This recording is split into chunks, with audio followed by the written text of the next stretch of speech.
Good morning everyone, welcome to Kakoli education hub. আজ আমি তোমাদের সাথে নিয়ে এসেছি যৌথ মূলধনী কোম্পানি কিভাবে ঋণপত্রের মাধ্যমে তাদের মূলধন সংগ্রহ করে থাকে। প্রথমেই আসা যাক যে ঋণপত্র বলতে কি বোঝানো হয়ে থাকে। ঋণপত্র হলো যে দলিলের মাধ্যমে কোম্পানি জনসাধারণের কাছ থেকে দীর্ঘমেয়াদী ঋণ গ্রহণ করে থাকে তাকে ঋণপত্র বা ডিবেঞ্চার বলা হয়ে থাকে। তো এই ঋণপত্র বিভিন্ন প্রকারের হয়ে থাকে।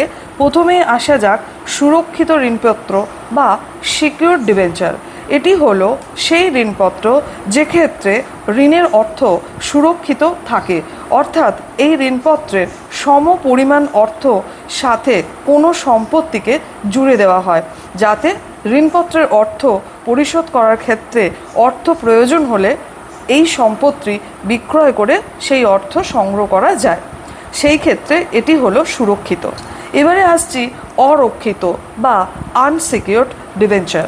এটি বলতে বোঝায় সেই সমস্ত ঋণপত্র যে ক্ষেত্রে ঋণের অর্থ সুরক্ষিত নয়, মানে এর সাথে কোনো সম্পত্তির মূল্য যোগ করে দেওয়া হয় না। নেক্সট, পরিশোধ্য ঋণপত্র বা রিডিমেবল ডিবেঞ্চার, অর্থাৎ যে ঋণপত্রের অর্থ নির্দিষ্ট সময় অন্তে পরিশোধ করে দেওয়া হয়। এই অর্থ একেবারে পুরোটাই ফেরত দেওয়া যেতে পারে বা বিভিন্ন কিস্তির মাধ্যমে ফেরত দেওয়া হয়।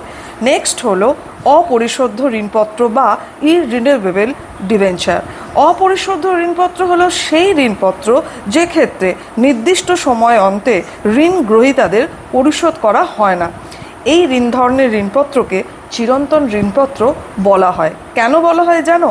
কারণ যৌথ মূলধনী কোম্পানি বিলোপ সাধন না হওয়া পর্যন্ত এই ঋণপত্রের অর্থ পরিশোধ করা হয় না। এবারে আসছি রূপান্তরযোগ্য ঋণপত্র, যে ক্ষেত্রে যৌথ মূলধনী কোম্পানির দ্বারা ঋণ গ্রহীতাদের ইচ্ছা অনুযায়ী নির্দিষ্ট সময় অন্তে এই ঋণপত্রকে সাধারণ শেয়ারে কিংবা অন্য কোনোভাবে রূপান্তর করার সুযোগ থাকে, সেক্ষেত্রে ইহাকে রূপান্তরযোগ্য ঋণপত্র বলা হয়। অরূপান্তরযোগ্য, যে ক্ষেত্রে এই ধরনের সুযোগ থাকে না, তাকে বলা হয় নন কনভার্টেবল ডিবেঞ্চার। এবারে আসছি স্পেসিফিক কুপন রেট ডিবেঞ্চার, মানে যে ক্ষেত্রে সুনির্দিষ্ট হারে সুদ প্রদান করা হয়।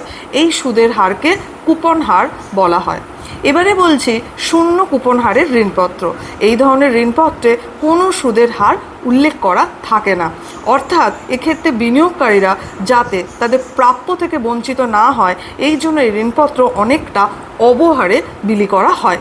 নেক্সট হলো নিবন্ধিত বা রেজিস্টার্ড এবং অন্য একটি হলো বিয়ারার। নিবন্ধিত মানে যে